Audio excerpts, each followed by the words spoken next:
So எல்லாருக்கும் ஒரு பெரிய ஹாய். முக்கியமா ஃபிலிம் ரோல் ஃபேமிலிக்கு எல்லாரும் வந்துட்டீங்கல்ல. எனக்கு டார்க் தான் ரொம்ப ரொம்ப ஃபேவரட்டான ஒரு சீரிஸ். ஆனால் டார்க்கையே தூக்கி சாப்பிடுற மாதிரியான ஒரு சீரிஸ் இருக்கு. ரொம்ப நாளாக அந்த கதையை உங்ககிட்ட சொல்லணும்னு நினைச்சேன். ஸோ ஒரு வழியா இன்னைக்கு நம்ம அந்த கதையை தான் பார்க்க போறோம். எஸ், நீங்க நினைச்சது சரிதான். லாஸ்ட் சீரீஸை தான் நம்ம பார்க்க போறோம். எப்பா இந்த சீரீஸை பார்த்து மண்டையில இருந்து மூளை தனியா கீழே இறங்கி வந்து டான்ஸ் ஆடிக்கிட்டு இருக்கு. அந்த அளவுக்கு ஒரு பயங்கரமான சீரீஸ். அதோட நம்ம லைஃப்ல மிஸ் பண்ணக்கூடாத சீரீஸ்ல இதுவும் கண்டிப்பா ஒன்னா இருக்கும். ஸோ இந்த லாஸ்டோடைய ஒன்லைன் என்னன்னா, ஃபிளைட் ஒன்று கிராஷ் ஆகி ஒரு ஐலாண்ட்ல வந்து விழுது. ஆனா பிரச்சனை என்னன்னா, அந்த ஐலாண்ட்ல யோசிச்சே பார்க்க முடியாத விஷயங்கள்லாம் நடக்குது. அது என்ன, ஃபிளைட் கிராஷ்ல இருந்து உயிர் பொழைச்சவங்க இந்த ஐலாண்டை விட்டு தப்பிச்சு போனாங்களா இல்லையான்றது தான் முழு கதையே. ஸோ இந்த வீடியோல சீசன் 1 நம்ம ஃபுல்லா பார்த்துடலாம். மொத்தம் 6 சீசன் தான், வேகமா முடிச்சிடலாம். ஸோ இந்த மாதிரி கதைகளை உங்களுக்கு கொண்டு வந்து கொடுக்குற உங்க ஃபிலிம் ரோல ஞாபகமா சப்ஸ்கிரைப் பண்ணி உங்க சப்போர்ட் கொடுங்க. முக்கியமா லைக்கை போடுங்க. நீங்க அதிகமா லைக் போட்டாதான் அப்படியே எனக்கு பூஸ்ட் ஆகி அடுத்தடுத்த சீசனை வேகமா போட முடியும். சோ பேசி டைம் வேஸ்ட் பண்ண வேணாம். இன்னைக்கு நம்ம மைண்ட் ப்ளோயிங்கான சீரிஸான லாஸ்டோடைய சீசன் 1 கதைக்குள்ள போகலாம். சோ கதையோட ஆரம்பத்துல ஃபிளைட்ல ஜாக்னு ஒருத்தர் டிராவல் பண்ணிக்கிட்டு இருக்காரு. அந்த ஃபிளைட்டோட பேரு ஓஷானிக் ஃபிளைட் 815. ஆஸ்திரேலியாவுடைய சிட்னில இருந்து லாஸ் ஏஞ்சலஸ்க்கு அந்த ஃபிளைட் போய்கிட்டு இருக்கு. சோ இன்டர்நேஷனல் ஃபிளைட்ன்றதுனாலயே கவனிப்பு பலமா இருக்கு. ஜாக் ஓட்காவெல்லாம் வாங்கி ஆளு பாட்டில பாக்கெட் உள்ள இறக்குறாரு. ஜாக்குக்கு பக்கத்துலயே ஒரு லேடி இருக்காங்க. அவங்களோட பேரு ரோஸ். எல்லாமே நார்மலா போகுது. ஆனா சடனா ஃபிளைட் ஆட ஆரம்பிக்குது. சோ ஃபிளைட்டுக்குள்ள இருக்கிறவங்கலாம் பயப்படுறாங்க. ஆக்சிஜன் மாஸ்க்லாம் வந்து விழுது. எல்லாரும் யூஸ் பண்ணிக்கிறாங்க. அந்த ஃபிளைட் பயங்கரமா டேமேஜ் ஆகி ஒரு ஐலாண்ட்ல லேண்ட் ஆகுது. சோ நம்ம ஜாக் இருக்கார்ல, அவர் காட்டுக்குள்ள இருக்காரு. எப்படி நம்ம இங்க வந்தோம்னு அவருக்கு சுத்தமா புரியல. அதோட அவரை தாண்டி ஒரு டாக் ஒன்னு போகுது. அதோட பேரு வின்சென்ட். சோ ஜாக்குக்கு என்ன நடக்குதுன்னே புரியல. வேகமா பீச் கிட்ட போறாரு. பார்த்தா அங்க ஃபிளைட்டோடைய மிடில் பார்ட் மட்டும் இருக்கு. ஃப்ரண்ட்டும் பேக்கும் எங்க போய் விழுந்ததுன்னு தெரியல. சோ மிடில் பார்ட்ல மாட்டிக்கிட்டு இருந்தவங்களாம் உயிருக்கு போராடிக்கிட்டு இருக்காங்க. நம்ம ஜாக் வந்து ஒரு டாக்டர்ன்றதுனால வேகமா ஓடி போய் அங்க இருக்கிறவங்களுக்கெல்லாம் ஹெல்ப் பண்றாரு. அங்க ஒரு பிரெக்னன்ட் லேடி கூட இருக்காங்க. நல்லவேளை அவங்களுக்கு பெருசா எதுவும் அடிபடல.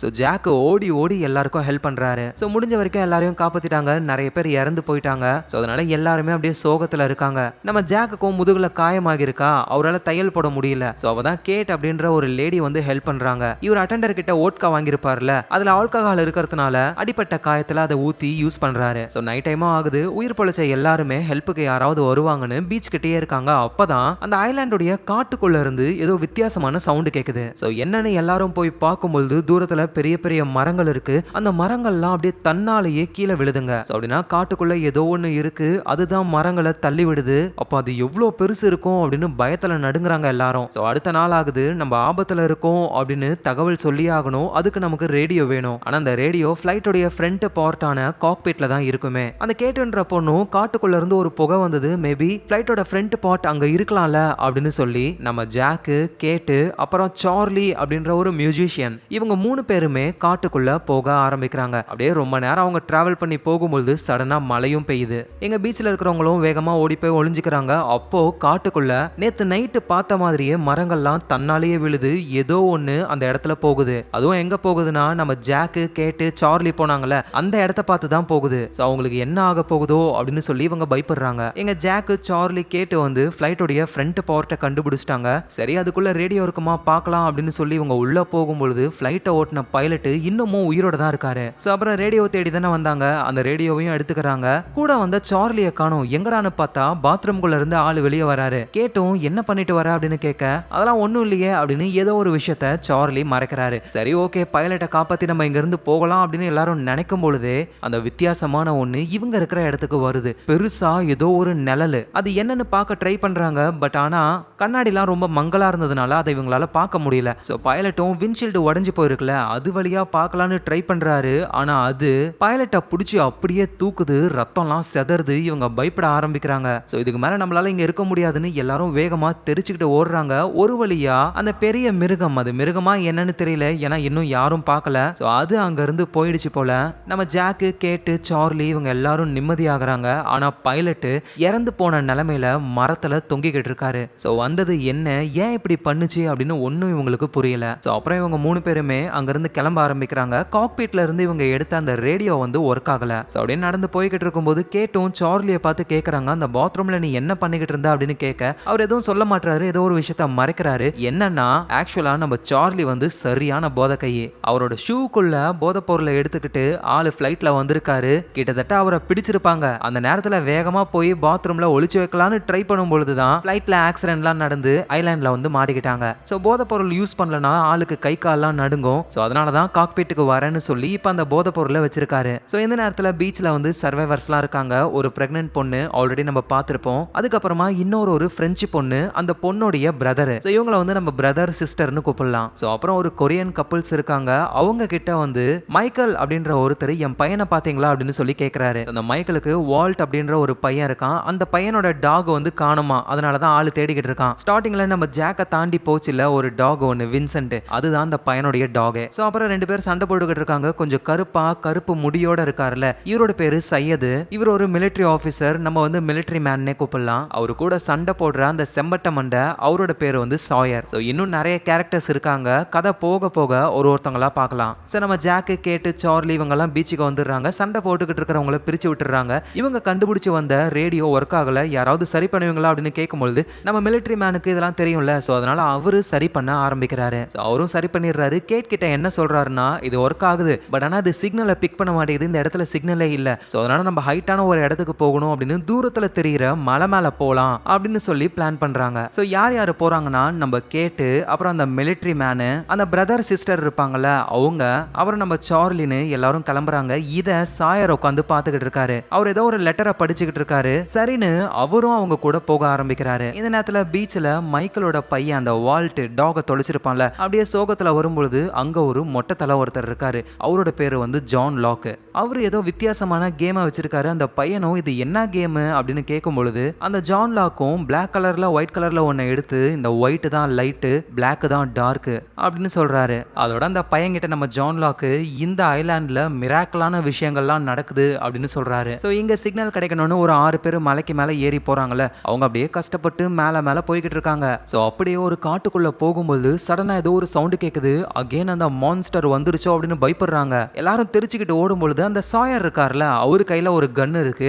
அவர் அந்த மான்ஸ்டரை போட்டு தள்ளுறாரு. பார்த்தா அது ஒரு சாதாரண போலார் கரடி. ஆனா அவங்களுக்கு புரியாத விஷயம் என்னன்னா, இந்த போலார் கரடிகள்லாம் பனி இருக்கிற இடங்கள்ல தான் இருக்கும். இது ஒரு மலைக்காடு, இங்க எப்படி வந்தது அப்படின்னு புரியல. அதுவும் அந்த சாயர் கையில கன் இருக்கு. இந்த கன் எப்படி உனக்கு வந்தது? ஃபிளைட்ல எல்லாம் கன்னை அலோவ் பண்ண மாட்டாங்களே அப்படின்னு சொல்லும் போதுதான் நம்ம ஃபிளைட்லயே ஒரு போலீஸ்காரர் வந்தாரு. அவரோட கன்னு தான் இது, நான் தான் ஆட்டையை போட்டேன் அப்படின்னு சாயர் சொல்றாரு. ஸோ உடனே கேட்டோம் அந்த கன்னை பிடுங்கி இனிமே கன்னை யாரும் யூஸ் பண்ணக்கூடாதுன்னு டிஸ்மேண்டில் பண்ணிடுறாங்க.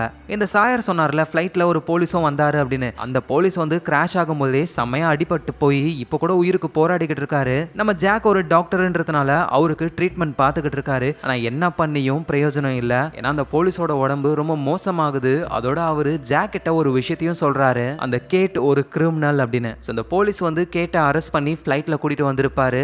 அதுக்கப்புறம் தான் ஃபிளைட்ல ப்ராப்ளம் ஆகி இந்த ஐலாண்ட்ல வந்து மாட்டிக்கிட்டாங்க. போலீஸ் உயிருக்கு போராடிக்கிட்டு இருக்காரு. நம்ம கேட்டு சிக்னல் ஏதாவது கிடைக்குமா அப்படின்னு ஆட்கள் கூட சேர்ந்து மேல மலைக்கு போயிருக்காங்க. ஸோ ஒரு வழியா அந்த 6 பேருமே மலைக்கு மேல வந்துட்டாங்க. சிக்னல் கிடைக்குதான்னு சர்ச் பண்ணும்போது சிக்னல் கிடைக்குது. ஆனா அதுல பேசுறவங்க பிரெஞ்சுல பேசுறாங்க. அந்த பிரதர் சிஸ்டர் இருக்காங்களா, அதுல சிஸ்டருக்கு வந்துட்டு பிரெஞ்சு தெரியும். அவங்க கேட்டு என்னன்னு பார்க்கும்போது தான் அந்த சிக்னல்ல ஏதோ ஒரு பொண்ணு பேசுறாங்க.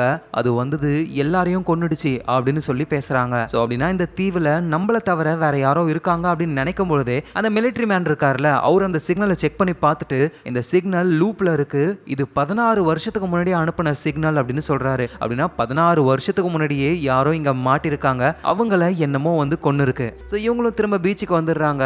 ஆனா அந்த சிக்னல் பத்தி எதுவும் சொல்லவே இல்லை, சொன்னா பயப்படுவாங்க அப்படின்னு. எங்க நம்ம ஜாக்கோ அந்த போலீஸ்காரருக்கு தான் ட்ரீட்மெண்ட் பண்ணிக்கிட்டு இருக்காரு. அதோட கேட்டோ ஒரு கிரிமினல் அப்படின்ற விஷயம் இவருக்கு மட்டும் தான் தெரியும். ஸோ கேட்டோ நம்ம ஜாக் கிட்ட வந்து அந்த போலீஸ் உயிருக்கு போராடிக்கிட்டு இருக்காரு, பேசாம அவரை கருணை கொலை பண்ணலாமே அப்படின்னு சொல்ல, நம்ம ஜாக்கும் நான் ஒன்னும் கொலைகாரன் கிடையாது, அதோட உன்னை பத்தி எனக்கு தெரியும், நீ ஒரு கிரிமினல் தானே அப்படின்னு சொல்றாரு. ஸோ இப்போ நம்ம கேட்டோடைய பிளாஷ்பேக், ஆக்சுவலா கேட்டு வந்துட்டு ஏதோ ஒரு இடத்துக்கு போய்கிட்டு இருக்காங்க. போற வழியில ஒரு ஃபார்மருடைய இடத்துல தூங்கிக்கிட்டு இருக்காங்க. அந்த ஃபார்மரும் கேட்ட பார்த்து சாப்பாடுலாம் போட்டு நீ இங்கே தங்கிக்கோ, ஒர்க் பண்ணு, நான் காசு தரேன் அப்படின்னு சொல்றாரு. ஸோ கேட்டும் அங்கேயே இருக்காங்க. ஆனா ஒரு நாள் அந்த ஃபார்மர் என்ன பண்றாருன்னா கேட்ட போலீஸ்ல மாட்டி விடுறாரு. ஏன்னா கேட்ட வந்து போலீஸ் தேடிக்கிட்டு இருக்கு, என்ன காரணம்னு இப்ப நமக்கு தெரியல. கேட்ட புடிச்சு கொடுத்தா ரிவார்டு தருவாங்க அப்படின்னு போலீஸ் சொல்ல இவரு கேட்ட மாட்டி விட்டாரு. ஆனா இருந்தாலும் கேட்டு அந்த ஃபார்மருடைய காரெல்லாம் திருப்பி விட்டு ஒரு கிராஷ் ஆக்கி எஸ்கேப் ஆக ட்ரை பண்றாங்க. அப்பதான் போலீஸ் வந்து பிடிப்பாரு, அவங்கள அரெஸ்ட் பண்ணி ஃபிளைட்ல கொண்டு வருவாரு. இந்த இன்சிடென்ட்லாம் நடக்கும். ஸோ இப்போ உயிருக்கு போராடிக்கிட்டு இருக்கிற அந்த போலீஸை வந்து சாகடிக்கலாம் அப்படின்னு கேட்டும் அந்த சாயர்னு ஒருத்தர் இருப்பார்ல, அவரும் பிளான் பண்றாங்க. சாயர் கிட்ட கன்னை கொடுக்க அவரு போலீஸை ஷூட் ஷூட் பண்றாரு. இதயத்துல ஷூட் பண்றேன் அப்படின்னு சொல்லி லங்ஸ்ல ஷூட் பண்ணிடுறாரு. இதனால அந்த போலீஸ் இன்னும் தான் ரொம்ப கஷ்டப்படுறாரு. நம்ம ஜாக்கும் அந்த இடத்துக்கு வந்து என்ன பண்றீங்க அப்படின்னு பயங்கரமா கடுப்பாகிறாரு. சோ வலியே இல்லாம அவரு சாகணும் அப்படின்னு நினைச்சு செமையா வலியை கொடுத்து சாகடிச்சிட்டாங்க. சோ அடுத்த நாள் ஆகுது. ஜான் லாக் அப்படின்னு ஒருத்தர் இருப்பார்ல மொட்டை, அவர் என்ன பண்றாருன்னா விசில் மாதிரி ஒன்று செஞ்சு அதை ஊதுறாரு. உடனே காட்டுக்குள்ள இருந்த அந்த வால்ட்ன்ற பையனுடைய டாக் வருது. அதை நேரம் அந்த பையன்கிட்ட கொடுக்காம அவர் என்ன பண்றாருன்னா அந்த பையனுடைய அப்பாவான மைக்கிளை எழுப்பி, உன் பையனோட டாகை நான் கண்டுபிடிச்சிட்டேன், நீ கண்டுபிடிச்ச மாதிரி கொடு அப்படின்னு சொல்றாரு. ஏன்னா அந்த குட்டி பையன் வால்ட் வந்து அவங்க அப்பா மைக்கிளை வந்து மதிக்க மாட்டான். இதை ஒரு பண்ணாருன்னா ஒரு நல்ல பேர் வரும்ல. சோ அதனால ஜான் லாக்கும் சொல்றாரு. சோ மைக்கிளும் அதே மாதிரி பண்ண அந்த குட்டி பையன் வால்ட்டுக்கு அவ்வளவு சந்தோஷம். இத தூரத்துல இருந்து அந்த ஜான் லாக்கும் பாக்குறாரு. சோ இந்த ஜான் லாக் இருக்கார்ல, இவருடைய பாஸ்ட தான் நம்ம பார்க்க போறோம். ஆக்சுவலா நம்ம ஜான் லாக்குக்கு வந்து வேட்டையாடுறதுனா ரொம்ப ரொம்ப பிடிக்கும். ஆனா அதை அவரால் பண்ண முடியாது. ஏன்னா ஜான் லாக்குடைய 2 காலுமே வேலை செய்யாது. அவர் வீல் சேர்லயே தான் இருப்பாரு. அந்த வீல் சேர்லயே ஒரு ஆபீஸ்ல ஒர்க் பண்ணிட்டு பிடிக்காத ஒரு லைஃபை தான் அவர் வாழ்ந்துகிட்டு இருக்காரு. நம்ம ஜான் லாக்குடைய வாழ்நாள் ஆசையே என்னன்னா வேட்டையாடுறது தான். அதுக்காக அவர் ஆஸ்திரேலியாவுக்கு வராரு. வேட்டையாடணும்னா சில பெர்மிஷனோட ஆட்கள் கூட தான் போகணும். ஆனா அவங்க ஜான் லாக்கை கூட்டிட்டு போக முடியாதுன்னு சொல்லிடுறாங்க. ஏன்னா அவருக்கு 2 காலும் வேலை செய்யாது, வேட்டையாடுறதுக்கு நீங்க தகுதி இல்லாதவர் அப்படின்னு சொல்ல ஜான் லாக் ரொம்ப சோகமா திரும்ப லாஸ் ஏஞ்சலஸ்க்கு ஃபிளைட்ல வந்துகிட்டு இருப்பாரு. அப்பதான் கிராஷ் ஆகி அந்த ஐலாண்ட்ல ஜான் லாக் அப்படியே கீழே விழுந்து போய் கிடக்குறாரு. அவரால் நடக்க முடியாததுனால யாராவது ஹெல்ப் பண்ண வருவாங்க அப்படின்னு வெயிட் பண்ணும்போது தான் ஜான் லாக் வித்தியாசமா ஃபீல் பண்றாரு. என்னன்னா அவரால் அவரோட காலை அசைக்க முடியுது, எழுந்து நடக்கிறாரு. அவரால் சுத்தமா எதுவும் நம்ப முடியல. அப்பயே முடிவு பண்ணிடுறாரு ஜான் லாக், இந்த ஐலாண்ட்ல வித்தியாசமா ஏதோ ஒன்று இருக்கு அப்படின்னு. அதனால தான் முன்னாடியே அந்த மைக்கிளுடைய பையன் வால்ட் கிட்ட இந்த ஐலாண்ட்ல மிராக்கலான விஷயங்கள் நடக்குதுன்னு சொல்லியிருப்பாரு. ஏன்னா இவரால் நடக்க முடியுதுல.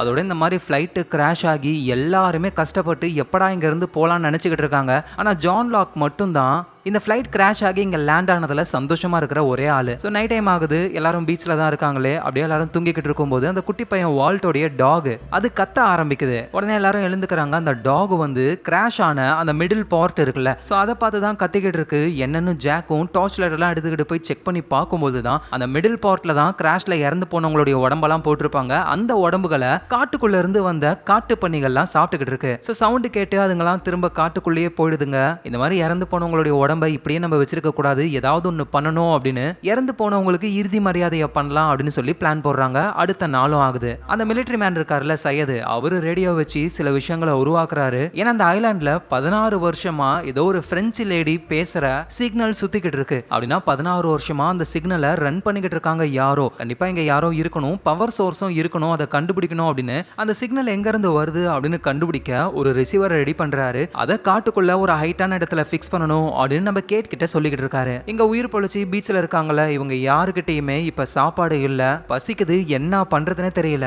அப்பதான் நம்ம ஜான் லாக் இருக்காருல்ல, அவர் சொல்றாரு, நேத்து நைட்டு வந்த காட்டு பண்ணிங்களெல்லாம் பாத்தீங்களா, ஒவ்வொன்றும் 40 கிலோவுக்கு மேல இருக்கும், அதை நம்ம வேட்டையாடலாம் அப்படின்னு அவரு சொல்றாரு. ஆனா அங்க இருக்கிறவங்களுக்கு டவுட் என்னன்னா, நம்ம கிட்ட கத்தி ஆயுதம் எதுவுமே இல்லை, எப்படி நம்மளால வேட்டையாட முடியும் அப்படின்னு கேட்கும் பொழுது ஜான் லாக் அவரோட பெட்டியை ஓபன் பண்றாரு. பார்த்தா நிறைய கத்திகள் இருக்கு. ஏன்னா இவர் வேட்டையாடணும் தானே ஆஸ்திரேலியாவுக்கு வந்தாரு. என் கூட வாங்க, காட்டு பன்னிகளை வேட்டையாடலாம் அப்படின்னு ஜான் லாக் அவரு கூடவே மைக்கேல்ன்றவரையும் நம்ம கேட்டையும் கூட்டிட்டு போறாங்க. கேட்டு வேட்டையாடுறதை தாண்டி அந்த மிலிட்டரி மேனு ஒரு ரிசீவரை கொடுத்திருப்பாரு, அதை பிக்ஸ் பண்ணணும் தான் கூட வராங்களே. ஆனா ஃபர்ஸ்ட் காட்டு பன்னியை வேட்டையாட ஆரம்பிக்கிறாங்க. அது ரொம்ப ஆக்ரோஷமா இருக்கு. நம்ம மைக்கேல் எல்லாம் வந்து முட்டி மோத அவருக்கு அடிப்படுது. கேட்டுன்னு சொல்றாங்க, இதுங்களை பிடிக்க வாய்ப்பே இல்லை, வேற ஏதாவது யோசிக்கலாம் அப்படின்னு சொல்லும் பொழுது ஜான் லாக் விடாம நான் அதை பாத்துக்கிறேன் அப்படின்னு அந்த காட்டு பன்னியை ஃபாலோ பண்ணி அவர் மட்டும் தனியா போறாரு. எங்க நம்ம கேட்டு வந்த வேலையை பாக்குறாங்க. ஒரு மரத்துக்கு மேல அந்த ரிசீவரை மாட்டலாம் அப்படின்னு ட்ரை பண்ணும் பொழுது தூரத்துல அந்த வித்தியாசமான மான்ஸ்டர் மாதிரி ஒண்ணு, அது என்னன்னு தெரியல, ஆனா செடிகள்லாம் அசையறத பார்த்தே அது நம்ம ஜான் லாக் பின்னாடி தான் போகுது அப்படின்னு இவங்க புரிஞ்சுக்கிறாங்க. அதோட அந்த மான்ஸ்டர் விட்ட சவுண்டுனால பயந்து போய் ரிசீவரை மேல இருந்து கீழே போட்டு உடைச்சிடுறாங்க கேட்டு. இங்க அந்த மான்ஸ்டர் அப்படியே ஜான் லாக் கிட்ட தான் போகுது. ஜான் லாக்கும் அந்த மான்ஸ்டரை பாக்குறாரு. ஆனா என்னன்னு நமக்கு எதுவும் தெரியல. ஆனா அந்த மான்ஸ்டர் ஜான் லாக்கை எதுவும் பண்ணல. எங்க நம்ம கேட்டும் மைக்கேலும் திரும்ப பீச்சுக்கே வந்துடுறாங்க. நடந்த விஷயத்த சொல்றாங்க. ஜான் லாக்கு என்ன ஆச்சுன்னு தெரியல அப்படின்னு சொல்லும் பொழுது நம்ம ஜாக் இருக்காருல, அவரு கேட்ட விழுந்து விழுந்து கவனிக்கிறாருப்பா, ஆளு லவ் பண்றாருன்னு நினைக்கிறேன். அதோட நம்ம ஜாக் கண்ணுக்கும் கோட் சூட் போட்ட மாதிரி யாரோ ஒருத்தர் அவரு கண்ணுக்கு மட்டும் தெரியுறாங்க.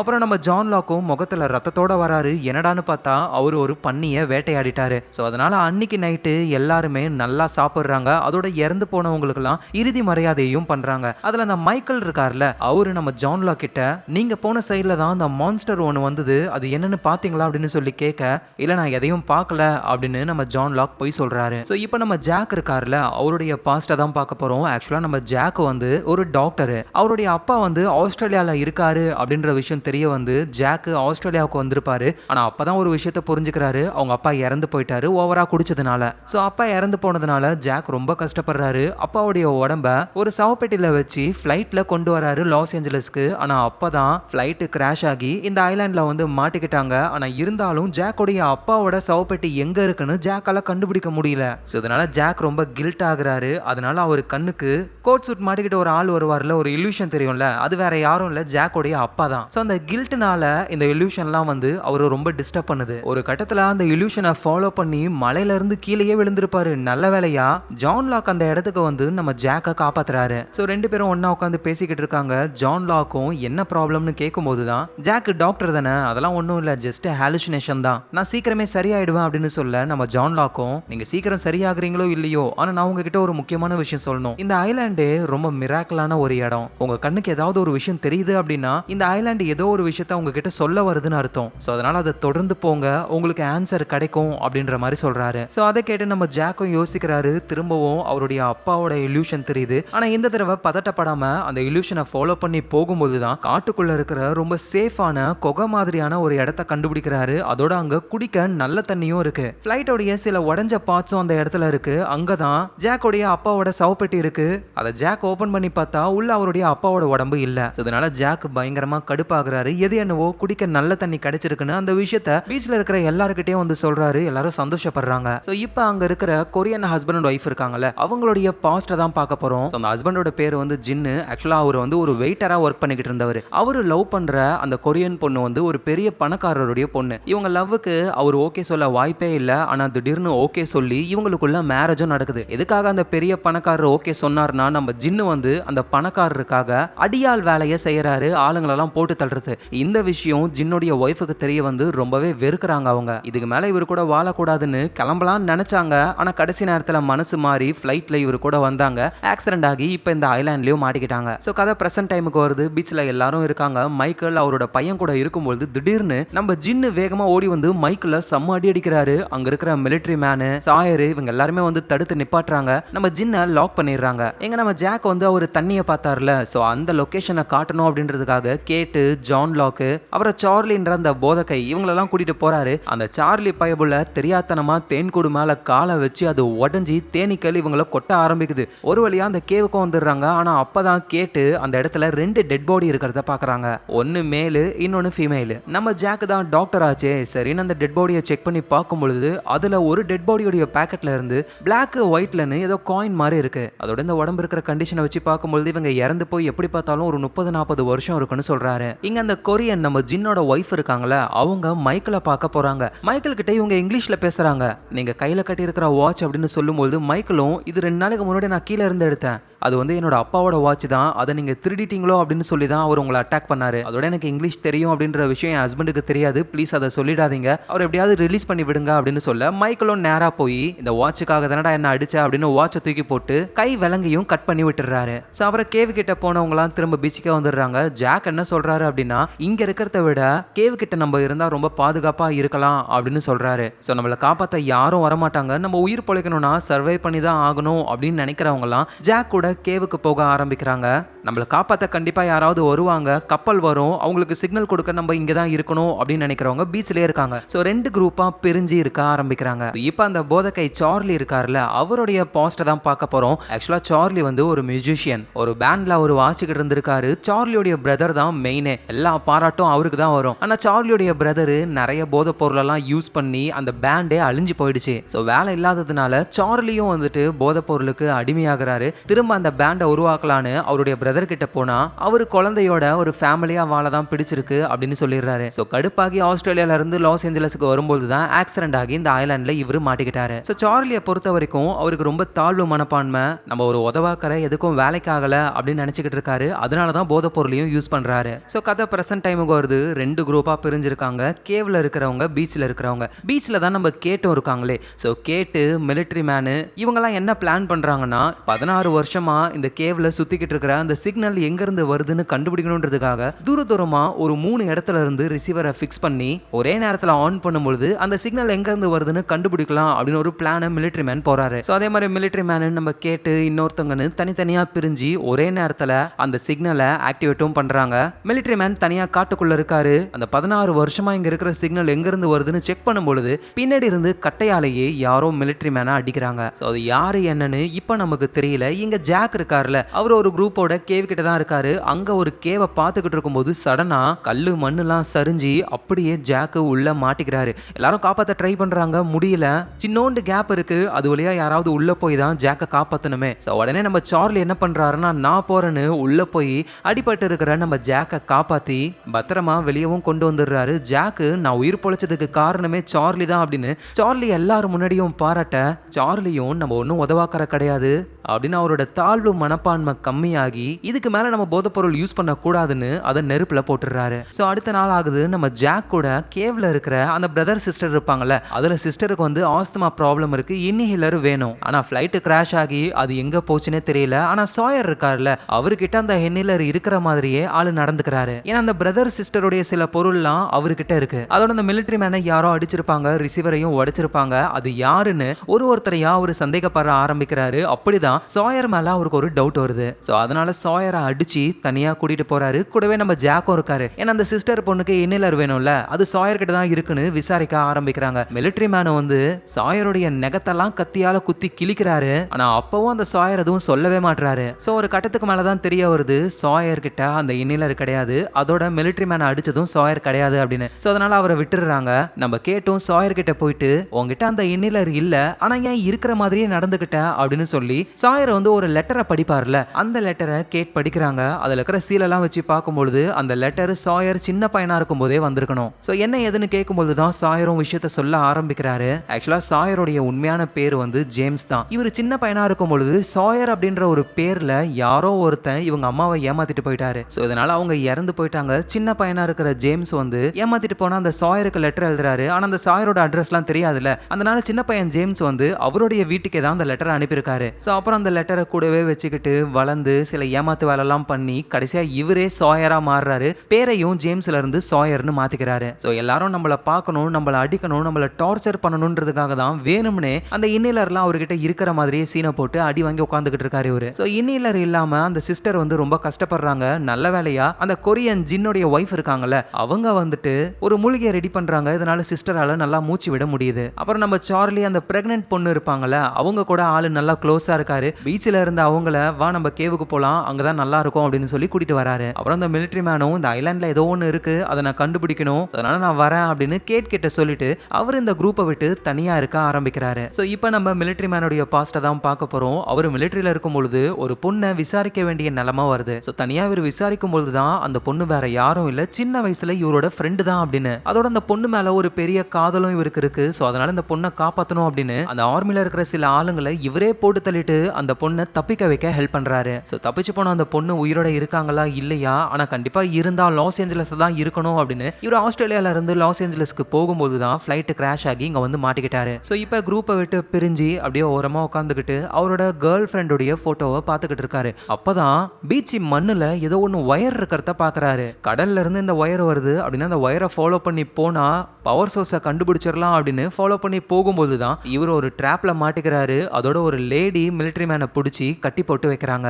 இந்த லேடி தான் மிலிட்டரி மேனை ஆல்ரெடி கட்டையாலேயே மண்டையில் அடிச்சிருப்பாங்க. ஸோ இவங்க பேரு டேனியலா. இவங்க ஒரு சயின்டிஸ்ட். கப்பல்ல ஒரு சயின்டிஸ்ட் குரூப் கடல்ல இருக்கும் பொழுது கப்பல் ரிப்பேர் ஆகி இந்த ஐலாண்டுக்கு வந்துட்டாங்க. ஸோ அதுக்கப்புறம் நிறைய மோசமான விஷயங்கள் நடந்து இப்போ நான் மட்டும் தான் உயிரோட இருக்கேன் அப்படின்னு மிலிட்டரி மேன் கிட்ட எல்லா விஷயத்தையும் சொல்றாங்க. நம்ம மிலிட்டரி மேனும் நாங்களும் ஒரு ஃபிளைட் கிராஷ் ஆகி தான் இங்க வந்து மாட்டிக்கிட்டோம் அப்படின்னு எல்லா விஷயத்தையும் சொல்ல டேனியலாவும் சரி ஓகே நீ உன் கூட்டத்துக்கிட்டே போ அப்படின்னு சொல்லி அனுப்பி விட்டுறாங்க. போறதுக்கு முன்னாடி மிலிட்டரி மேனும் நீங்க அந்த சிக்னல்ல ஏதோ ஒன்று வந்து உங்களை அட்டாக் பண்ணுச்சுன்னு சொன்னீங்களா, அது என்னன்னு கேட்கும் பொழுது டேனியலாவும் அதை நான் என்னன்னு சொன்னா உனக்கு புரியாது, அதோட இங்க அதர்ஸ் இருக்காங்க, அவங்க பேசுற சத்தம்லாம் என் காதுல கேட்கும் அப்படின்னு சொல்ல மிலிட்டரி மேன் நம்புற மாதிரியே இல்ல. 16 வருஷமா இங்க இருக்காங்க, மேபி அவங்க மென்டலா பாதிக்கப்பட்டிருக்கலாம் அப்படின்னு சொல்லி அங்க இருந்து திரும்ப பீச்சில் ஆளுங்களை பாக்குறதுக்கு வராரு. வர வழியில தான் காட்டுல யாரோ பேசுற மாதிரி விஸ்பர் சவுண்ட்லாம் கேக்குது. இவர் பயந்து போறாரு. அப்படின்னா டேனியலா சொன்னது பொய் இல்ல, உண்மையிலேயே இந்த ஐலாண்ட்ல என்னமோ இருக்கு அப்படின்னு புரிஞ்சுக்கிறாரு. இந்த நேரத்துல நம்ம ஜாக்கு மத்தவங்க என்ன பண்றாங்கன்னா ரொம்ப டென்ஷன்லயே இருக்க வேணாம் அப்படின்னு அப்படின்னு சொல்லி கோல்ஃப்லாம் விளையாடுறாங்க, ஜாலியா அவங்க டைமை ஸ்பெண்ட் பண்றாங்க. ஸோ இப்போ வந்து அந்த பிரெக்னென்ட் லேடி இருக்காங்களா, அவங்களோட பேரு கிளாரு.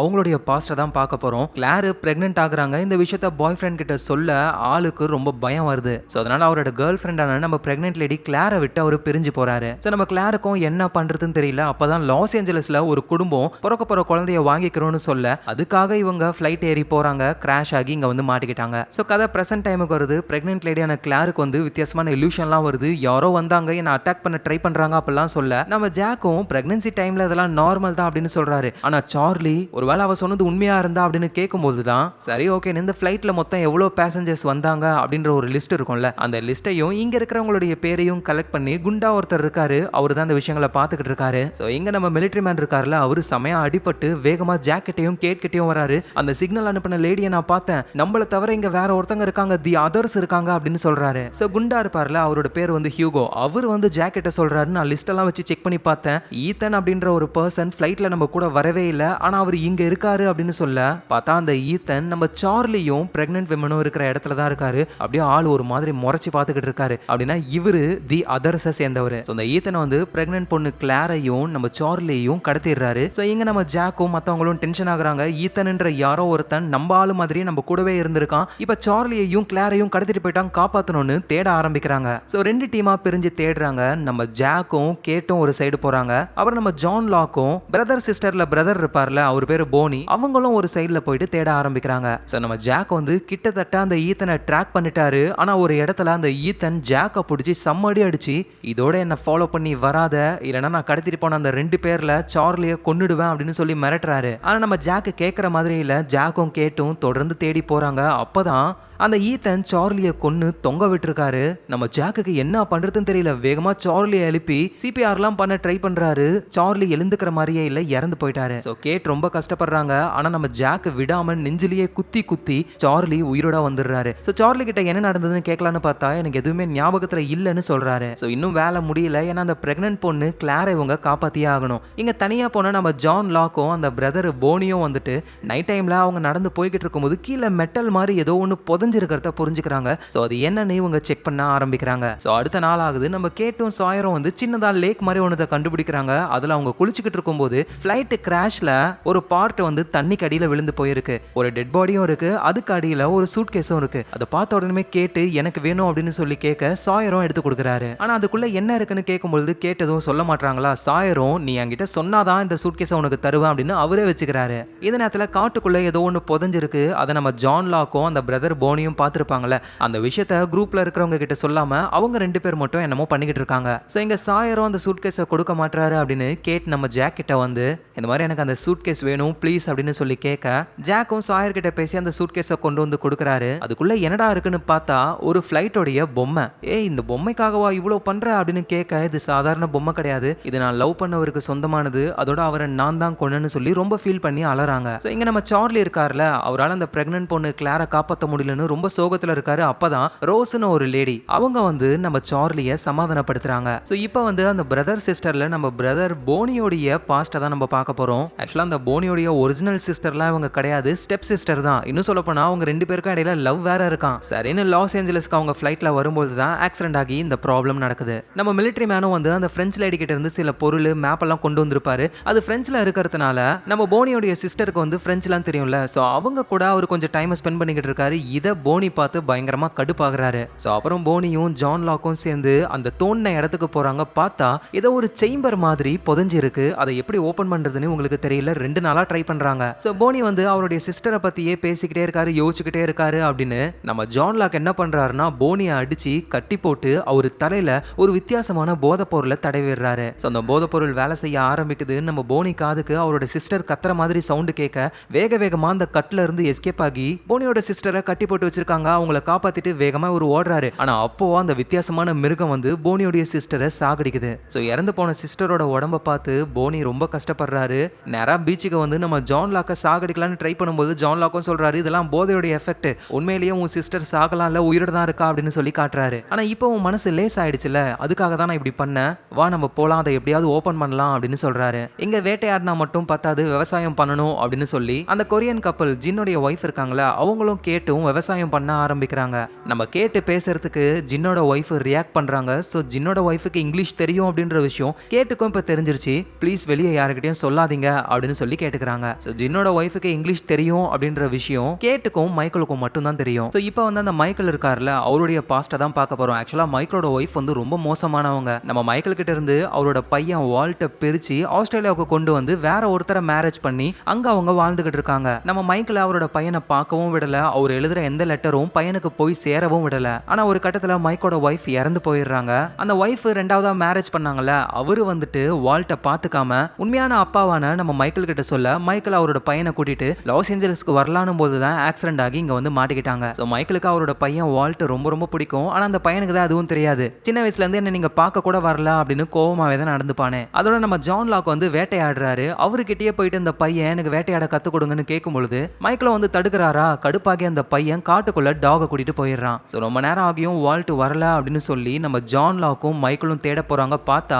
வால்ட் ஒரு பனி கரடி கிட்ட மாட்டிக்கிட்டு உயிருக்கு போராட ஜான் லாக்கும் மைக்கேலும் வால்ட்டை காப்பாற்ற ட்ரை பண்றாங்க. இவங்க போட்ட சத்தத்துல அந்த பனிக்கரடி அங்க இருந்து ஓடி போயிடுது. ஆனா பிரச்சனை என்னன்னா வின்சென்ட்ன்ற அந்த டாக் திரும்பவும் காணாம போயிடுது. ஸோ அப்புறம் மைக்கேல் அவரோட பையன் வால்ட் கிட்ட இவர் எவ்வளவு லெட்டர்ஸை எழுதி அனுப்பியிருக்காரு, உன் அம்மா தான் எதையும் பார்க்க விடல அப்படின்னு சொல்லி லெட்டர்லாம் காட்ட இப்பதான் வால்ட்டும் அவங்க அப்பாவை புரிஞ்சுக்கிறான். ஸோ காணாம போன டாகை தேடி நம்ம ஜான் லாக்கும் அந்த பிரதர் போனியும் காட்டுக்குள்ள அப்படியே வந்துகிட்டே இருக்கும் பொழுது எல்லாம் செய்து என்னடான்னு பார்த்தா காணாம போன டாக் வரும்னு பார்த்தா அந்த பிரெக்னன்ட் லேடி கிளார் வராங்க. இவங்க ஷாக் ஆகுறாங்க. ஸோ கிளாரை இவங்க மற்றவங்க கிட்ட கூட்டிட்டு வராங்க. கிளாரை விசாரிக்கும் போது தான் அவங்களுக்கு யாரையுமே ஞாபகம் இல்லை. கடைசியா அவங்களுக்கு ஞாபகம் இருக்கிறது ஃபிளைட்ல வந்துகிட்டு இருந்தோம், அவ்வளவுதான். ஸோ இதை கேட்கிற மற்றவங்களுக்கு என்ன நடக்குதுன்னே புரியல. அது எப்படி எல்லாத்தையும் மறந்து போயிருப்பா அப்படின்னு குழம்புறாங்க. நம்ம சார்லி வந்து அந்த பிரெக்னன்ட் பொண்ணு கிளார் கூட ரொம்ப க்ளோஸா இருந்தார்ல, நம்மளையும் மறந்துட்டாலே அப்படின்னு அவருக்கு ரொம்ப ஃபீலிங். ஸோ அந்த ஃபீலிங்ஸோடவே அந்த கொரியன் நம்ம ஜின் இருக்கார்ல, அவரு கூட காட்டுக்குள்ள வந்துகிட்டு இருக்கும்போது டக்குன்னு அந்த ஜின்னை யாரோ அட்டாக் பண்றாங்க. அவர் அங்கேயே மயங்கிடுறாரு. அந்த இடத்துக்கு தி அதர்ஸை சேர்ந்த அந்த ஈத்தன் வராரு. எனக்கு அந்த கிளார் பொண்ணு வேணும், நீ தான் கொண்டு வந்து கொடுக்குற, இல்லைன்னா உங்க கும்பல்ல இருந்து ஒருத்தரையா சாகடிப்பேன் அப்படின்னு மிரட்டிட்டு போறாரு. சார்லியும் இந்த விஷயத்த ஜாக்கெட்டையும் ஜான் லாக்கெட்டையும் சொல்ல அவங்களும் எப்படியாவது ஈத்தனை பிடிக்கணும் பிளான் பண்றாங்க. அந்த ஈத்தனும் சொன்ன மாதிரியே இந்த குரூப்ல இருந்து ஒரு பர்சனை சாகடிக்கிறாரு. இவங்களும் இறந்து போன உடம்புக்கு இறுதி மரியாதையை பண்றாங்க. அடுத்த ஆளை நம்ம இழக்க கூடாது, அதுக்குள்ள ஈத்தனை பிடிக்கணும் அப்படின்னு நம்ம கேட்டும் ஜாக்கும் ஒரு சூட்கேஸை ஓபன் பண்ணிருப்பாங்கல்ல, உள்ள வந்து ஒரு பொம்மை ஏரோப்ளைன் இருக்கும். அதை தாண்டி அதுக்குள்ள 2 கன்ஸ் இருந்திருக்கு.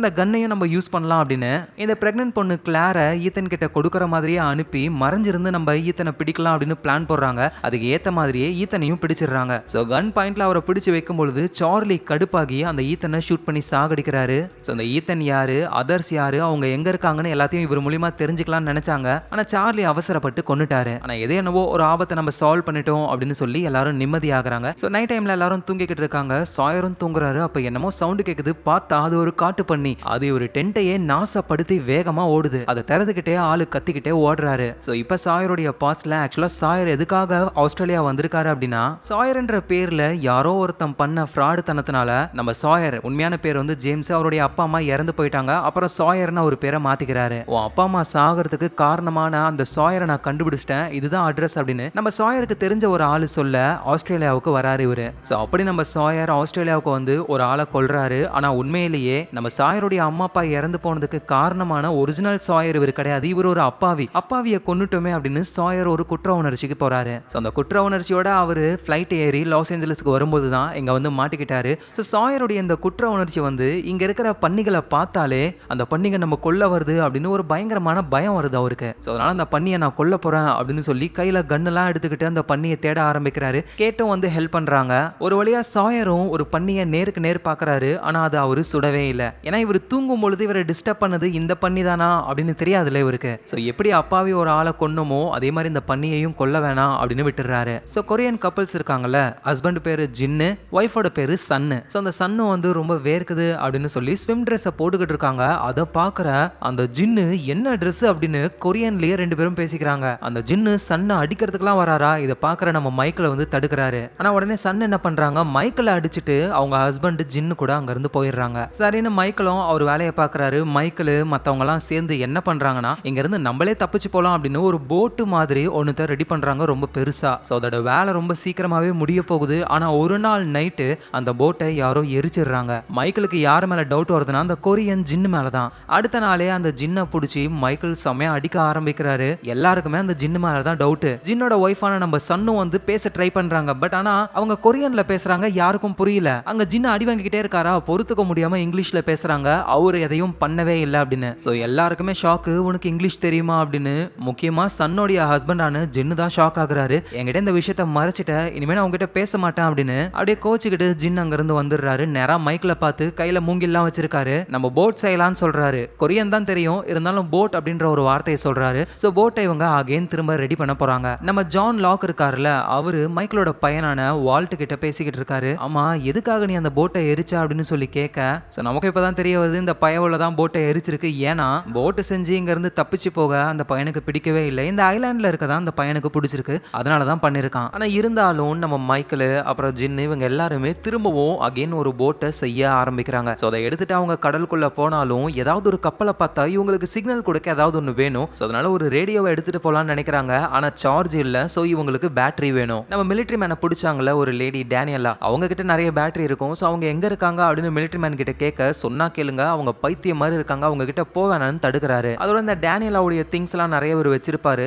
அதுல ஒரு பேப்பர், அதை ஹியூவா எடுத்து பார்க்கும் பொழுது அதுல 4, 8, 15, 16, 23, 42 நம்பர்ஸ் இருக்கு. ஸோ அப்படியே ஹியூகோ ஷாக் ஆகுறாரு. இப்பதான் ஹியூகோவுடைய பாஸ்ட் நமக்கு தெரிய வருது. ஆக்சுவலா இப்ப பார்த்தாருல நம்பர், அதே நம்பரை தான் லாட்டரி வாங்கியிருப்பாரு. அதுல ஃபர்ஸ்ட் பிரைஸ் அடிச்சு சம பெரிய பணக்காரர் ஆகுறாரு ஹியூகோ. ஆனா ஒன்ஸ் அவர் ஜெயிச்சதுக்கு அப்புறம் அவரை சுத்தி கெட்டது மட்டும் தான் நடக்குது. அவரோட தாத்தா இறந்து போறாரு, வீடு எரிஞ்சு போகுது, சுத்தி இருக்கிற எல்லாருக்குமே ஏதாவது ஒரு ப்ராப்ளம் வந்துகிட்டே இருக்கு. ஸோ ஹியூகோ என்ன நினைக்கிறாருன்னா, இந்த நம்பர் வந்து ஒரு சபிக்கப்பட்ட நம்பர் அப்படின்னு நினைக்கிறாரு. ஸோ அதனால இந்த நம்பரை பத்தி ரிசர்ச் பண்ணும்போது ஆஸ்திரேலியால இருக்கிற ஒரு லேடியை அவர் பாக்குறாரு. அந்த லேடியோட ஹஸ்பண்ட் வந்து பசிபிக் ஓஷன்ல கப்பல்ல போய்கிட்டு இருக்கும்போது சிக்னல் ஒன்று வந்திருக்கு. அதுல இந்த நம்பர் திரும்ப திரும்ப பிளே ஆகிருக்கு. ஸோ கரைக்கு வந்து அந்த நம்பருக்கு ஒரு லாட்டரி டிக்கெட் வாங்கியிருக்காரு எங்க ஆஸ்திரேலியால. அதுல ஃபர்ஸ்ட் பிரைஸ் வின் பண்ணி அது நடந்த கொஞ்ச நாள்லயே ஹியூகோ கிட்ட பேசிக்கிட்டு இருக்காங்களா அந்த லேடி, அவங்க காலை காட்டுறாங்க, பார்த்தா ஒரு காலே கட் ஆயிருக்கு. ஸோ இது ஜஸ்ட் கோஇன்சிடென்ட் தான். ஆனா என்னோட ஹஸ்பண்ட் இந்த நம்பர்ல ஏதோ சபிக்கப்பட்டது இருக்கு அப்படின்னு சொல்லி பைத்தியமாகி அவர் இறந்தே போயிட்டாரு அப்படின்னு சொல்றாங்க.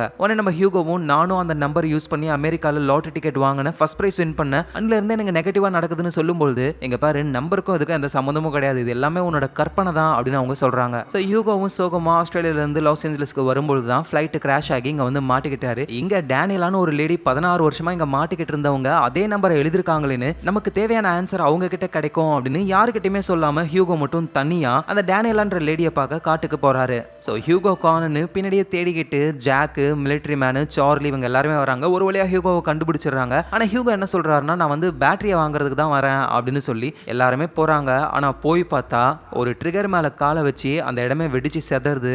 அங்க எந்த ஒரு பேட்டரியும் இல்ல. டேனியலாவும் அங்க இருந்து போயிட்டாங்க போல. ஆனா நம்ம ஹியூகோ மட்டும் விடாம அந்த லேடியை தேடிக்கிட்டே இருக்காரு. ஒரு வழியா கண்டுபிடிச்சிடுறாரு. அந்த லேடி கிட்ட போய் இந்த நம்பருக்கு என்ன அர்த்தம் அப்படின்னு சொல்லி கேட்க, டேனியலாவும், நாங்க கப்பல்ல வரும்போது இந்த சிக்னல் திரும்ப திரும்ப கிடைச்சது, அதுக்கப்புறம் தான் இங்க வந்து நாங்க மாட்டினோம், என் குரூ ஆளுங்க எல்லாருமே இறந்து போனாங்க, இது ஒரு சபிக்கப்பட்ட நம்பர் அப்படின்னு அவங்களும் சொன்னதுக்கு அப்புறம் தான் ஹியூகோவும் அப்படின்னா நம்ம பைத்தியம் கிடையாது, உண்மையிலேயே இது சபிக்கப்பட்ட நம்பர் தான் புரிஞ்சுக்கிறாரு. ஸோ அப்புறம் அந்த லேடி கிட்ட இருந்து பேட்டரியை வாங்கிட்டு நம்ம ஜாக்கு, மிலிட்டரி மேனு, சார்லியை மீட் பண்றாரு. ஆனா இப்பதான் நமக்கு ஒரு விஷயம் தெரிய வருது.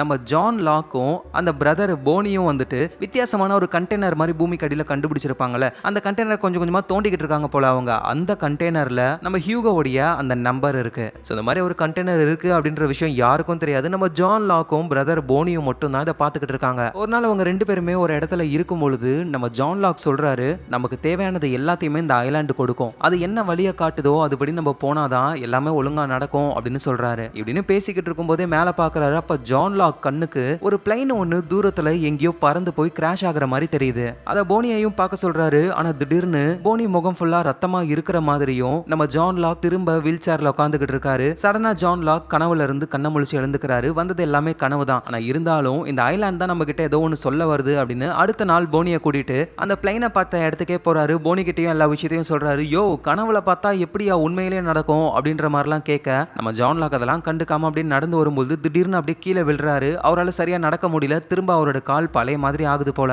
அந்த பிரதர் போனிக்கு எதுவும் புரியல. என்னதான் ஆச்சுன்னு கேட்கும் போதுதான், உண்மையை சொல்லணும்னா என்னால நடக்க முடியாது, வீல் சேர்ல தான் நான் இருந்தேன், இந்த ஐலாண்டுக்கு வந்ததுக்கு அப்புறம் தான் என்னால நடக்க முடியுது, இது ஒரு மிராக்கலான ஐலாண்ட், அது என்ன சொல்லுதோ அதை நம்ம பண்ணி தான் ஆகணும் அப்படின்னு இவர் சொல்றாரு. ஆனா நீ சொல்ற மாதிரி ஃபிளைட் எதுவும் இல்லையே அப்படின்னும் போதுதான் நம்ம ஜான் லாக் சிரிக்கிறாரு. என்னடான்னு பார்த்தா மேலதான் ஃபிளைட் இருக்கு. சோ இப்ப ஜான் லாக்கால சரியா நடக்க முடியல அப்படின்றதுனால போனி தான் போயிட்டு செக் பண்றாரு. போய் பார்க்கும்பொழுது அந்த ஃபிளைட் வந்து போதை பொருள் எல்லாம் கடத்துவாங்க போல, உள்ள ஃபுல்லா போதை பொருளா இருக்கு. அதோட அங்க ரேடியோ ஒன்னு ஒன்று இருக்கு, அது ஒர்க் ஆகுதான்னு செக் பண்ணும்பொழுது அந்த பிளைன் வந்து தொங்கிக்கிட்டு இருக்கு, அது கீழே விழுந்து கிராஷ் ஆகி போனிக்கு செமையா அடிபடுது. இந்த நேரத்துல பீச்ல சாயர் இருக்கார்ல, அவருக்கு தலை வலிக்க ஆரம்பிக்குது. நம்ம ஜாக் வந்து செக் பண்ணும்பொழுது உனக்கு கண்ணுல ப்ராப்ளம், நீ கண்ணாடி போடணும் அப்படின்னு சொல்லி இருக்கிற கண்ணாடி எல்லாம் பார்த்து செக் பண்ணி ஒரு 2 கண்ணாடியை ஜாயின் பண்ணி சாயருக்கு கொடுக்குறாங்க. எங்க நம்ம ஜான் லாக் அடிபட்டு இருக்கிற போனியை கூட்டிட்டு வராரு. ஜாக்கும் ட்ரீட்மெண்ட் பாக்குறாரு. திரும்பி பார்த்தா ஜான் லாக்க காணோம். அவரு நேரா அந்த கண்டெய்னருக்கு தான் போறாரு. அங்க போய் நீங்க சொன்னதை தான் நான் பண்ணேன், நீங்க காட்டின வழியில தான் பண்ணேன், ஆனா எனக்கு ஏன் எதுவும் நடக்கல அப்படின்னு சொல்லி அந்த கண்டெய்னர்ல ஒரு விண்டோ மாதிரி ஒன்று இருக்கு, அதை பார்த்து கத்திக்கிட்டு இருக்காரு. சடனா அந்த கண்டெய்னர்ல இருந்து ஒரு வெளிச்சம் வருது. சோ இங்க அடிபட்டு இருக்கிற அந்த பிரதர் போனிக்கு நம்ம ஜாக் முடிஞ்ச வரைக்கும் ட்ரீட்மெண்ட் பாக்குறாரு. சோ அப்ப போனி கண்ணை முழிச்சு எழுந்துக்கிறாரு.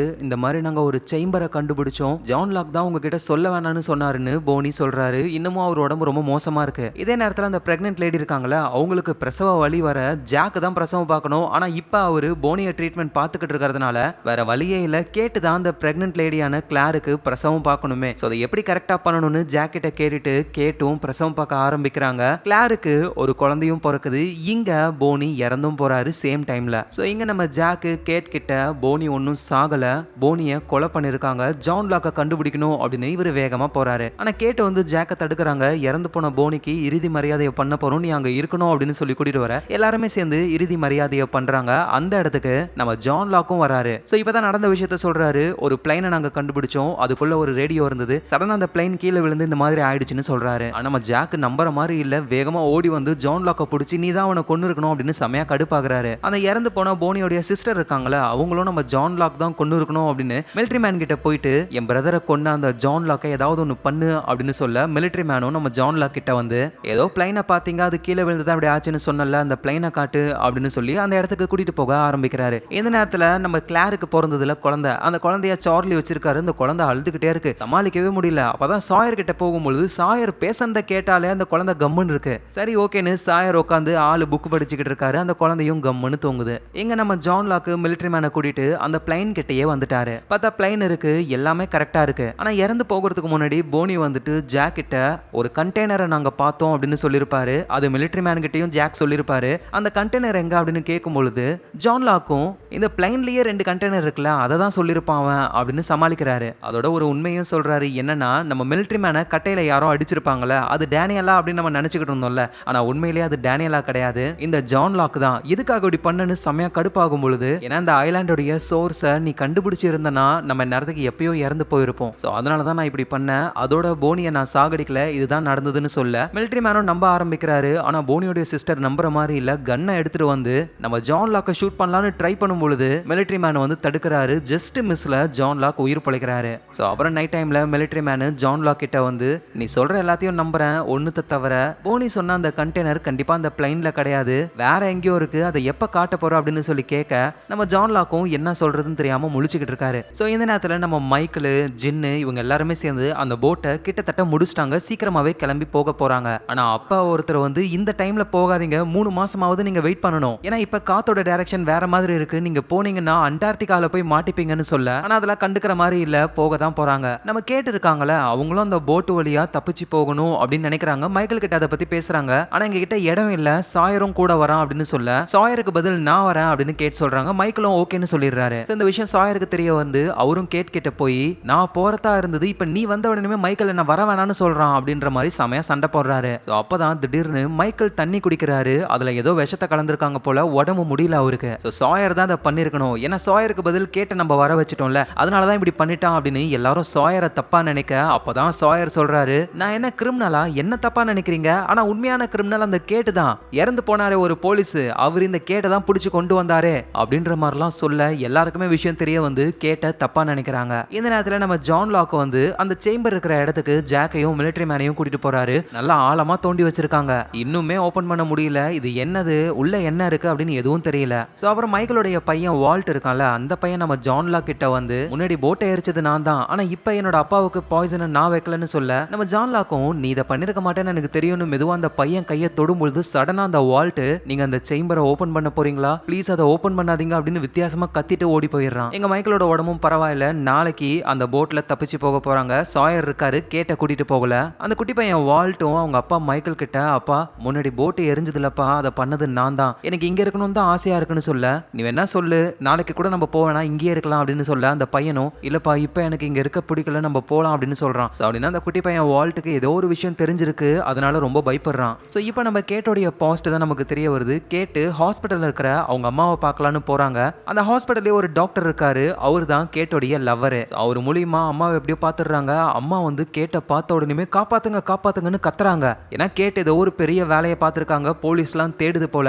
எங்க அம்மா கத்துன உடனே மத்த டாக்டர்ஸ் போலீஸ்லாம் வந்துடுறாங்க. கேட்டு வேகமா எஸ்கேப் ஆகும்பொழுது கேட்டோடைய லவ்வர் டாக்டரும் வந்து கேட்டுக்கு ஹெல்ப் பண்றேன்னு கார்ல வேகமா போக போலீஸ் பண்ண ஷூட் அவுட்ல அவர் அந்த இடத்துலயே இறந்து போறாரு. சோ நம்ம லவ்வர் இறந்து போனதுக்கு நம்ம தான் காரணம், நம்ம தான் கொன்னுட்டோம் அப்படின்னு கேட் ரொம்ப கஷ்டப்படுறாங்க. போலீஸ் கிட்ட இருந்து தப்பிச்சும் போறாங்க. சோ இறந்து போன கேட்டோடைய லவ்வருக்கு சொந்தமானது தான் அந்த பொம்மை ஏரோப்ளைன். சோ கதை பிரசன்ட் டைமுக்கு வருது. மைக்கேல் இருக்கார்ல, அவருக்கு உண்மையிலேயே விஷம் வச்சது யாருன்னா நம்ம சன்னு தான், கொரியன் பொண்ணு. ஏன்னா சன்னோடைய ஹஸ்பண்ட் ஜின்னும் வந்துட்டு அந்த போட்ல இங்க இருந்து தப்பிச்சு போக போறாராம். அவர் போக கூடாதுன்றதுக்காக ஜின்னு குடிக்கிற தண்ணியில தான் இவங்க பாய்சன் வச்சிருப்பாங்க. ஆனா மாத்தி மைக்கேல் குடிச்சிட்டாரு. அதனாலதான் இந்த பிரச்சனை. இந்த விஷயத்தை ஜாக்கிட்டையும் சொல்றாங்க. ஜாக்கும் யாருக்கிட்டையும் அதை சொல்லல, ஃப்ரீயா விட்டுறாரு. சோ அடுத்த நாள் ஆகுது. இவங்க இருக்கிற இடத்துக்கு அந்த டேனியலா இருக்காங்கல்ல, அவங்க வராங்க. மத்தவங்களுக்கு அவங்க யாருன்னு தெரியாது, எல்லாரும் பயப்படுறாங்க. ஆனா நல்ல வேலையா மிலிட்டரி மேன் அங்க வந்து யாரும் பயப்படாதீங்க, இவங்க தான் நான் சொன்ன டேனியலா அப்படின்னு சொல்லி என்ன விஷயம்னு கேட்கும்போது தான் 16 வருஷத்துக்கு முன்னாடி நானும் என் குரூவும் இங்க வந்து மாட்டிக்கிட்டோம். அப்ப நான் பிரெக்னெண்டா இருந்தேன், எனக்கு ஒரு குழந்தையும் பிறந்தது. அந்த குழந்தை பேரு அலெக்ஸ். அப்ப தூரத்துல கருப்பு கலர்ல பெரிய புகை வந்தது. தி அதர்ஸ்னு ஆளுங்க வந்து என் குழந்தைய பிடிங்கிட்டு போயிட்டாங்க அப்படின்னு சொல்லி பாக்குறாங்க. பார்த்தா நம்ம பிரெக்னென்ட் லேடி கிளாருக்கும் குழந்தை பிறந்திருக்கல அப்படின்னா அதர்ஸ் கண்டிப்பா வருவாங்க. சீக்கிரமா எங்கேயாவது சேஃபான இடத்துக்கு போயிடுங்க, இல்லனா எல்லாரும் இறந்து போயிடுவீங்கன்னு சொல்ல யாருக்கு எதுவும் புரியல, நம்ப மாட்டாங்க. சோ இவங்க மட்டும் அவங்க வேலையை பாக்குறாங்க. போட்டை ரெடி பண்ணி அதை லான்ச் பண்ணலாம் அப்படின்னு சொல்லி எல்லாரும் ரெடி ஆகுறாங்க. சோ அப்படி லான்ச் பண்ணும்போது ப்ராப்ளம் ஆயிடுது. போட்டு மண்ணுல சிக்கிக்குது. அப்பதான் தூரத்துல கருப்பு கலர்ல புகை வருது. இப்பதான் இவங்க சொன்னது உண்மைன்னு புரிஞ்சுக்கிறாங்க. அதர்ஸ்னு ஏதோ ஒரு கும்பல் வரப்போகுது. அதான் அந்த ஈத்தன்லாம் இருந்தார்ல அந்த கும்பல். சோ அப்படின்னா கண்டிப்பா எல்லாரும் சேஃபான ஒரு இடத்துல ஒளிஞ்சுக்கணும். அப்பதான் நம்ம ஜான் லாக் சொன்ன அந்த சேம்பர் மாதிரியான இடத்துக்கு டேனியலாவை கூட்டிட்டு போய் காட்டும் பொழுது உண்மையிலேயே இந்த இடம் செம்மையா இருக்கு, ஆனா இதை நம்ம ஓபன் பண்ணி ஆகணும், அதுக்கு பெரிய வெடிபொருள்லாம் நமக்கு வேணும், பிளாக் ராக் கிட்ட போனா கண்டிப்பா அது கிடைக்கும் அப்படின்னு சொல்றாங்க. சோ டேனியலா, ஜாக்கு, கேட்டு, ஜான் லாக், ஹியூகோ, இன்னும் ஒருத்தர்னு இவங்க எல்லாருமே அந்த வெடிபொருளை எடுத்துட்டு வரணும்னு பிளாக் ராக்னு ஏதோ ஒரு இடத்துக்கு போக ஆரம்பிக்கிறாங்க. சோ போற வழியில திடீர்னு அந்த வித்தியாசமான பெரிய மிருகம் வருது. எல்லாரும் ஓடி போய் ஒளிஞ்சுக்கிறாங்க. ஆனா ஜான் லாக் ஹியூகோவை பிடிச்சி இங்கேயே இரு அப்படின்னு சொல்றாரு. ஏன்னா அவரு ஆல்ரெடி அந்த மிருகத்தை பார்த்திருக்காரு. ஆனா அது பக்கத்துல வராம வேற ஏதோ ஒரு சைடு போயிடுச்சு. சோ டேனியலா கிட்ட அது என்னது நீங்க பாத்திருக்கீங்களா அப்படின்னு சொல்லி கேட்க இந்த ஐலாண்டை பாதுகாக்கிற ஒரு டிஃபென்சிவ் சிஸ்டம் தான் அது அப்படின்னு சொல்றாங்க. சோ அதுக்கு மேல டீடைல்ஸ் எதுவும் சொல்லல. அது பார்க்க எப்படி இருக்கும்னு கூட இன்னும் நமக்கு எதுவும் தெரியல. சோ அப்புறம் ஒரு வழியா தொடர்ந்து காட்டுக்குள்ள போய் அந்த பிளாக் ராக் கிட்ட வந்துடுறாங்க. என்னடான்னு பார்த்தா அது பால் அடிஞ்சு போன ஒரு ஷிப் ஒண்ணு. சோ இந்த ஷிப்பை தான் டேனியலா வந்து பிளாக் ராக் அப்படின்னு சொல்றாங்க. சோ இந்த நேரத்துல பீச்ல இருக்கிறவங்க எப்படியாவது கடலுக்குள்ள போட்டை நம்ம செலுத்தி ஆகணும் அப்படின்னு சொல்லி வேலையை பாக்குறாங்க. அப்ப அந்த கொரியன் கப்பல் நம்ம ஜின்னு கிட்ட சன்னு வராங்க, ஏன் என்ன வெறுக்கிறீங்க, இப்ப என்னை விட்டு தனியா நீங்க அந்த போட்ல போக போறீங்களா அப்படின்னு சொல்லும் பொழுது இப்பதான் ஜின்னும் சொல்றாரு, நான் ஒன்னும் உன்னை விட்டு பிரிஞ்சு போகல, உன்னை நான் காப்பாத்தணும்னு நினைக்கிறேன், நான் போயிட்டு உதவிக்கு ஆளுங்களை கூட்டிட்டு வருவேன் அப்படின்னு அவரு சொல்றாரு. சோ சன்னும் ஜின்ன புரிஞ்சுக்கிறாங்க. ரெண்டு பேரும் கட்டி பிடிச்சுக்கிட்டு அதுக்கப்புறமா ஒரு வழியா எல்லாருமே சேர்ந்து அந்த போட்டை தள்ளிவிட போட்டு கப்பலுக்குள்ள போயிடுது. சோ நம்ம மைக்கேல், அவரோட பையன், அப்புறம் கொரியன் ஜின்னு, சாயர், இவங்க மட்டும் தான் அந்த போட்ல போறாங்களே. தேவையான ஃபுட், ரேடியோ, ஃபிளேர் கன் இது எல்லாத்தையும் எடுத்துட்டு போறாங்க. சோ இங்க பிளாக் ராக் அப்படின்ற அந்த கப்பல் கிட்ட வந்ததுக்கு அப்புறம் டேனியலா சரி ஓகே நீங்க பாத்துக்கோங்க நான் கிளம்புறேன் அப்படின்னு அங்க இருந்து போயிடுறாங்க. சோ நம்ம ஜாக்கு, கேட்டு, ஜான் லாக், ஹியூகோ, இன்னொருத்தர்னு எல்லாருமே உள்ள இருந்து அந்த வெடிப்பொருளை எடுக்க ட்ரை பண்றாங்க. பார்த்தா அந்த ஷிப்புக்குள்ள நிறைய எலும்பு கூடுகளா இருக்கு, எல்லாத்தையும் கை விலங்கால கட்டி போட்டு வச்ச மாதிரி. சோ அதை பார்த்துக்கிட்டே வெடிப்பொருள் இருக்கிற அந்த பெட்டியை எடுக்கிறாங்க. அந்த பாக்ஸை மெதுவா வெளியே கொண்டு வந்து இது எல்லாமே ரொம்ப ரொம்ப ஆபத்தானது அப்படின்னு கூட வந்த ஒருத்தர் பேசிக்கிட்டு இருக்கும்போது டக்குன்னு அது வெடிச்சு அவர் அந்த இடத்துலயே இறந்து போறாரு. சோ இப்பதான் சீரியஸ்னஸ் புரியுது. இவங்க எல்லாருமே மெதுவா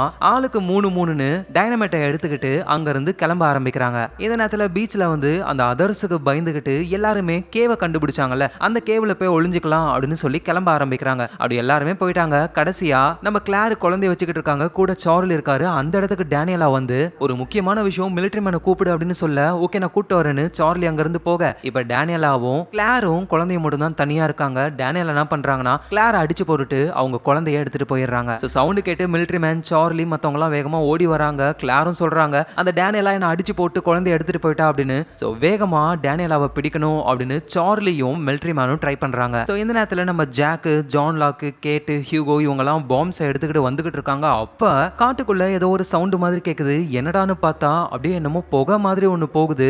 அது அங்க இருக்கிற மரத்தெல்லாம் அப்படியே பிடுங்கி போடுது. சோ அப்படின்னா ஸ்டார்டிங்ல மரம் தன்னால விழுந்ததுல அதை பண்ணது இந்த புகை தான். சோ அதை வந்து ஸ்மோக் ஸ்மோக் மான்ஸ்டர்னு சொல்லுவாங்க. நம்ம ஜாக்கு மத்தவங்கலாம் தெரிச்சுக்கிட்டு ஓடுறாங்க. ஆனா நம்ம ஜான் லாக் அந்த ஸ்மோக் மான்ஸ்டர் பின்னாடியே போக ஆரம்பிக்கிறாரு. ஏன்னா ஆல்ரெடி அதை பார்த்திருப்பாரு. அது அவர் எதுவும் பண்ணல. ஆனா இந்த தடவை அது அவர் அட்டாக் பண்ணுது. அப்படியே பிடிச்சு ஒரு பள்ளத்துக்குள்ள இழுக்க வேகமா ஓடி வந்து நம்ம ஜாக்க காப்பாத்துறாரு. ஜாக் இதை விட்டுட்டு எல்லாமே நடக்கிறது ஏதோ ஒரு காரணத்துக்காக தான் அப்படின்னு சொல்ல ஜாக் கேட்காம கொண்டு வந்த ஒரு பாம் அந்த பள்ளத்துக்குள்ள போட அது ஜான் லாக்க விட்டுடுது. எப்படியோ ஜான் லாக்க காப்பாத்திடுறாங்க. ஆனா ஜாக் கடுப்பாக்குறாரு. என்ன எல்லாம் காரணத்துக்காக என்ன விஷயம்னு கேட்கும்போது தான் ஏன்னா ஜாக் நம்ம ஃபிளைட் கிராஷ் ஆனது, நம்ம இங்க வந்தது எல்லாமே நடக்கணும்னு எழுதிருக்கு. இந்த ஐலாண்ட் தான் எல்லாத்தையும் பண்ணுது அப்படின்னு சொல்றாரு. என்ன சொல்ற எனக்கு புரியல அப்படின்னு ஜாக் கேட்க நம்ம கேள்விகளுக்கு பதில்லாம் அந்த சேம்பரை ஓபன் பண்ணா மட்டும் தான் தெரியும் அப்படின்னு பாம்ஸ் எடுத்துக்கிட்டு அந்த சேம்பருக்கு தான் போய்கிட்டு இருக்காங்களே. சோ இந்த நேரத்துல கப்பல்ல போனாங்கல்ல மைக்கேலோட பையன், அந்த கொரியன் ஜின்னு, சாயர், இவங்க எல்லாருமே ரேடார்ல பக்கத்துல ஏதோ ஒரு ஷிப் இருக்கிறத பாக்குறாங்க. உடனே ஃபிளார் கன் அடிக்கிறாங்க. பார்த்தா ஒரு ஷிப் வருது. அதுல நிறைய பேர் இருக்காங்க. இவங்களுக்கு அவ்வளவு சந்தோஷம். ஆனா வந்தவங்க